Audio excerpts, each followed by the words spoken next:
Puji Tuhan, Shalom saudara. Jumpa lagi bersama dengan saya Relon Star. Kali ini saya akan membahas kepada Anda semua tentang mengapa Tuhan diam. Saudara pernah merasa nggak dalam musim kehidupan saudara, dimana kadang-kadang saya merasa Tuhan jauh, Tuhan sepertinya diam ya saudara.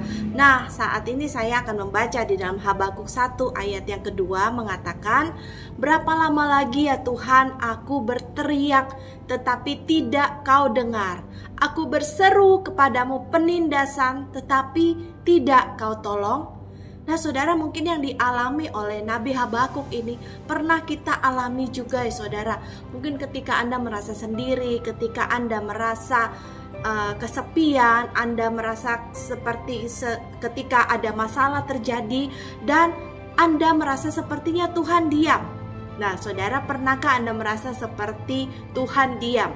Kita mungkin udah berdoa, kita udah menangis, kita udah berteriak, meminta pertolongan pada orang lain, tapi sepertinya langit tertutup, terkunci saudara, tidak ada jawaban, sunyi. Nah saudara, Habakuk pun pernah mengalami hal yang sama. Ia bertanya, berapa lama lagi ya Tuhan? Hari ini kita akan belajar bahwa diamnya Tuhan bukan berarti bahwa Dia tidak peduli. Saudara, Tuhan diam bukan karena Dia tidak tahu. Ini poin yang pertama yang saya bagikan. Di dalam Mazmur 139 ayat 2 mengatakan, Tuhan mengetahui kalau aku duduk atau aku berdiri, Engkau mengerti pikiranku dari jauh.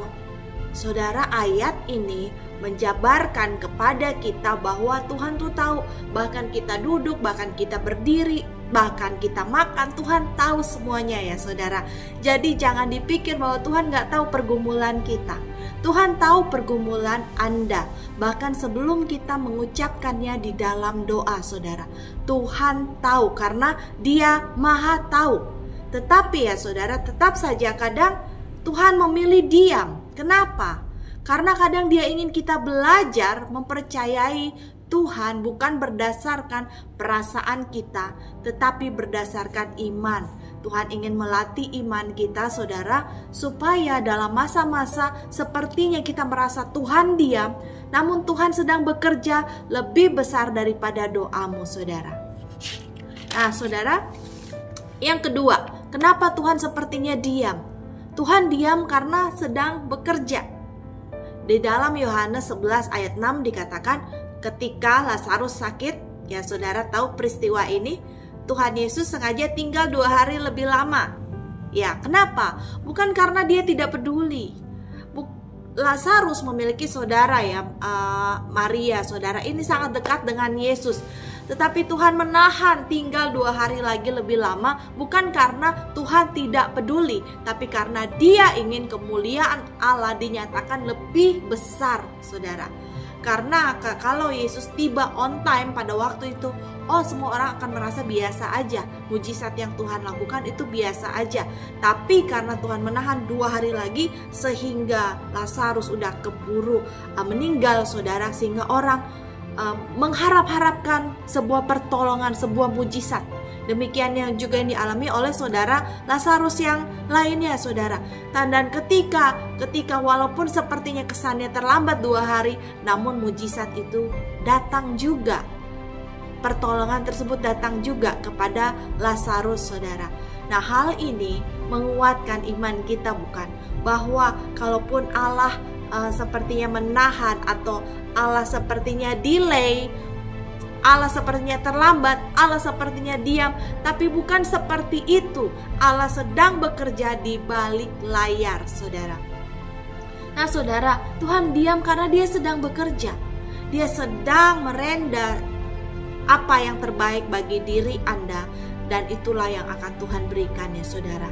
Jadi Tuhan diam bukan karena Dia tidak melakukan apapun dalam hidup saudara, tapi Tuhan diam karena Dia sedang bekerja.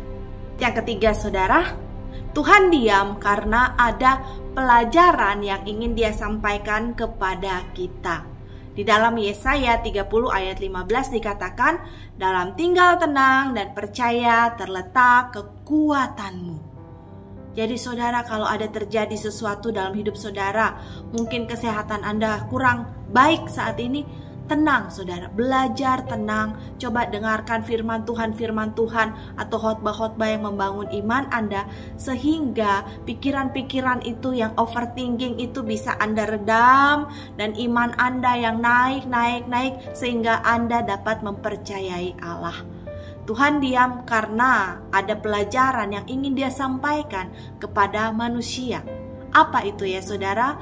Yesaya 30 tadi mengatakan, dalam tinggal tenang dan percaya terletak kekuatanmu. Tuhan kadang diam, supaya kita belajar diam juga di hadapan Tuhan.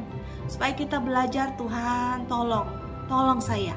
Kita belajar untuk merendahkan diri dan datang kepada Tuhan, meminta pertolongannya saudara.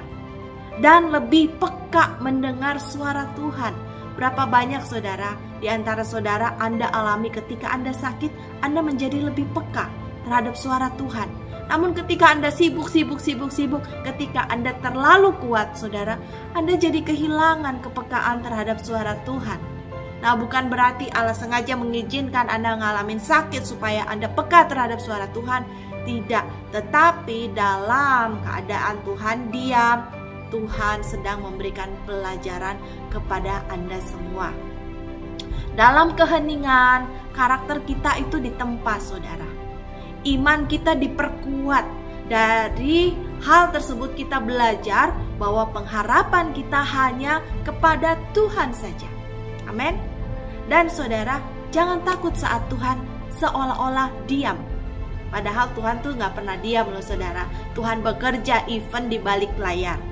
Oke, bahkan saat langit sunyi saudara, Tuhan tetap bekerja dalam diamnya. Percayalah, Tuhan tidak pernah terlambat dan Dia tidak pernah terlalu cepat. Dia memberikan pertolongannya tepat pada waktunya. Di dalam Yesaya 64 ayat 4 berkata, tidak ada Allah selain Engkau yang bertindak bagi orang yang menanti-nantikan Dia. Amin. Jadi jangan menyerah saudara, perkuat imanmu, bangkitkan pengharapanmu kepada Tuhan. Tuhan tidak pernah benar-benar diam. Dia hanya menunggu waktu yang terbaik untuk menyatakan kuasa dan kasih-Nya kepada Anda semua. Mari tetap bertekun dalam imanmu kepada Tuhan. Apapun yang terjadi saudara harus tetap survive. Angkat suaramu, naikkan penyembahan, naikkan doa-doamu kepada Tuhan. Dan nantikanlah pertolongan Tuhan. Tuhan pasti siap untuk menolong Anda tepat pada waktunya. Tuhan yang akan menenangkan badai itu bagi saudara. Percayalah saudara. Mari letakkan kekuatanmu pada kuasa Tuhan. Biarlah Tuhan yang bekerja dan memampukanmu untuk terus bergerak dan melanjutkan hidup saudara dengan lebih bermakna. Sampai di sini firman Tuhan. Thank you for listening. Tuhan Yesus memberkati. Jika saudara memerlukan pelayanan doa dan konseling, Anda bisa menghubungi nomor di bawah ini bersama dengan saya, Relon Star.